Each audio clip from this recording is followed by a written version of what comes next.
Chapter 3. One Figure. As we walked through the red door with the H monogram on the front, I understood why Teddy loved this family so much. The scent of apples and cinnamon was a sign that this place was warm and safe, and I almost collapsed into tears in the living room. There's something different about a home-cooked meal made by someone who loves you, and it was ages since I had one. Looking for something stable and normal all his life, Teddy finally found it, and I couldn't blame him at all for keeping it to himself all this time. The rustic farm-style decor wasn't my thing, but clearly, people loved and lived here. I envisioned them sitting around the fireplace with snow pouring down outside the picture window, and I smirked at the mirage as I swatted it away. I didn't imagine myself as the type to settle down into domestic life, but seeing it all around me made me a little jealous.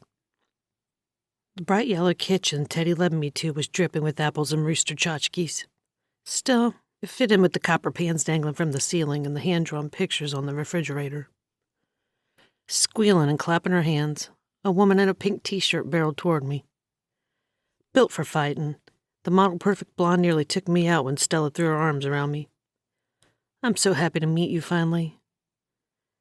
She released me and handed me off to the woman wearing a red apron. "This is my mother, Kathy." The petite redhead wiped her hands on a dish towel as she walked around the kitchen island and reached out to me. "Welcome home, Tessa." Seeing only my little leather bag of holding in my hands, she peeked out of the kitchen to the front door. "Where are your things?" Teddy told me the family wanted me to stay in their compound for my safety, but since my sexual needs were about to get high, I didn't think that was wise. I pulled away from her, shaking my head as I shoved my thumb over my shoulder. "I checked into the inn a bit ago." She sighed as she tilted her head toward her ear. "Oh, why?" Crossing my arms over myself, I leaned against the counter. "I didn't want to impose on you folks." Smack in the air, she wrinkled her whole face at me as she returned to her pies and cookies. "Don't be silly. Our door is always open if you change your mind." About as subtle as a blaring horn in the middle of church, Stella tugged at Teddy's fingers and winked. "Wouldn't you like to go show Tessa the pond?" With a grin that screamed, "I'm kind of a bastard, Tessa," Teddy motioned to the door with his head. "Right. Come on, let's go take a walk." When he closed the door to the kitchen behind us, I peeked up at him.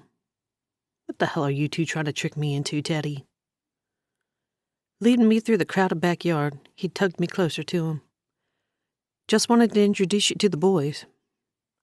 I swept my hand out for him to keep going. "Well, by all means, then."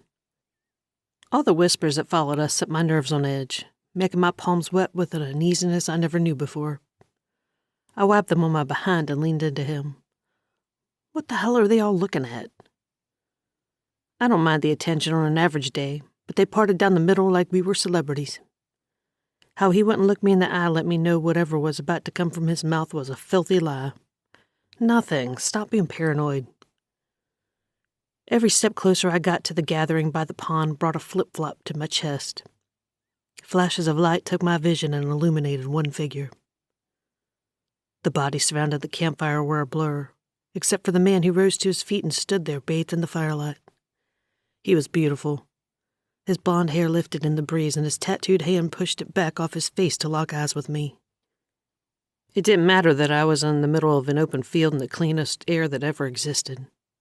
The pressure in my chest made it impossible to catch my breath. The dizzying scent of jasmine, chocolate, and whiskey swept over me, and my knees quivered, stopping me dead in my tracks. It's her. I should have run for the hills when I heard the booming bass of his voice, but it was like someone else commanded me and I couldn't get to him fast enough. I broke free of my brother's grasp and rushed for the beast, whose green-blue eyes glowed with a gold halo. And like he always did, Logan made sure he was the first to get to me. Thank you for listening. The next chapter is available on the channel. And if you enjoyed the story, subscribing, liking, leaving a review on Amazon helps more people find it.